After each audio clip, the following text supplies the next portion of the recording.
Let's talk about two of the most common ways that digital entrepreneurs unknowingly set themselves up for burnout.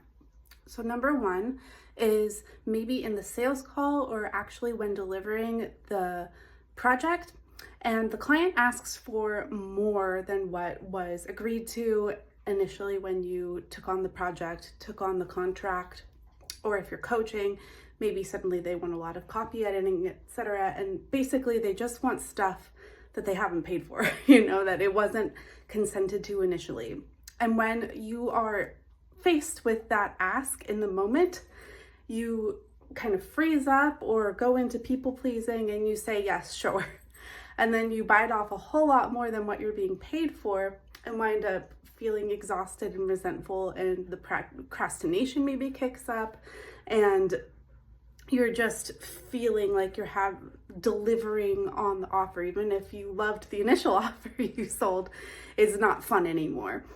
So that's one way. And we're going to talk about solutions in a minute, but next I want to tell you the other most common way. So the second way I see digital entrepreneurs often accidentally setting themselves up for burnout is in the building of the offer stage itself. So no client has bought it yet. They're not even delivering it yet. They are faced with the prospect of putting a price on it and telling people it is worth this much money and having to go market it and put it out there. And they suddenly start feeling afraid. They're like, what if no one buys? What if they don't agree that my work is worth this much? So they start trying to stuff in a bunch of extras, a whole bunch of bonuses and freebies and special deals, because they haven't arrived at the belief, like, no, this stands on its own. It's worth this price. They're going to get a ton out of it. So they just cram as much as they possibly can into the offer. And then when they do sell that offer, they've set themselves up for a bunch of unpaid work because, right, they priced it for the first entity that they were going to deliver and then stuck a bunch of extras on and didn't raise the price accordingly. So it's kind of like the first situation. Now you're doing a lot more work than what was paid for it, and you wind up exhausted and resentful and bitter, and the procrastination kicks up. So, of course, there is stuff we can do about both of these things. And it's boundaries. It's boundaries, obviously, yes. And boundaries with ourselves are really important. And we'll talk about that in just a second.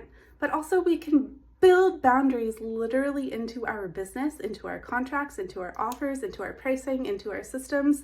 We can preempt our tendency to go into people pleasing, and we can set up systems directly into the business to support us not accidentally biting off more than we can chew. So let's talk about both of these things. So boundaries with ourselves.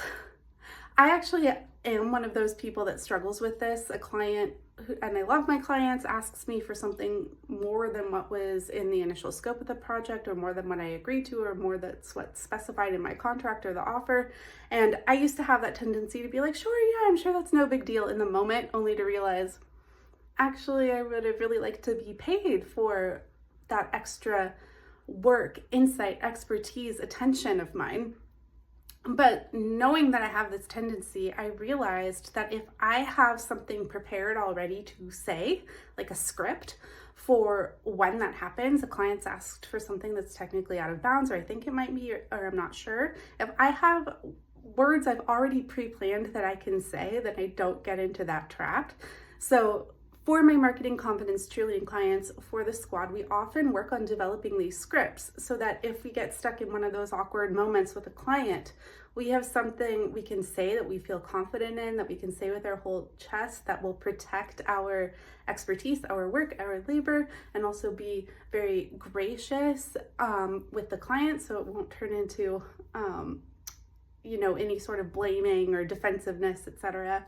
So we work on scripts a lot. I love them. They really help get me and my clients out of these sticky spots. So that's an example of boundaries with yourself. For the business, so let's talk about in the crafting of the offer, in the marketing, we can get really clear on the terms of what we're willing to provide, what would be out of bounds. We can be very clear about it in the copy, in the messaging, in the marketing. We can have little line items in the contract that they have to initial to show that they've signed it. This is going to be different depending on the specific circumstances of your business, but we can definitely set things up so that when people enter into the agreement to work with us, they have full information about what they're signing up for versus what's not included. So this is all about consensual sales. So we are putting boundaries around it to protect ourselves, yes, but also to protect our clients' expectations so that they don't feel like they're getting cheated because they agreed to something really vague, right? It protects us on both sides. Now, there are so many examples of how to do this. There are so many ways we can bake this into your specific business, which is why I am offering a course Wednesdays, October 30th through November 20th. So it's just 4 Wednesdays. It's called Business Boundaries. So I'm going to teach a masterclass. The themes are, the first class is money, the second class is scope, the third class is time, and the fourth class is vision. And we're going to talk all about how to set up the systems of your business, the offers for your business, the support you need to receive to make sure you're upholding your boundaries, etc., and protecting the big vision so that you are only doing the work you really want for the people you really want to do it for. It's called Business Boundaries. It is free to register if you sign up by Monday the 14th, and even then the price goes up a little, but it's not, this is designed for baddies on a budget.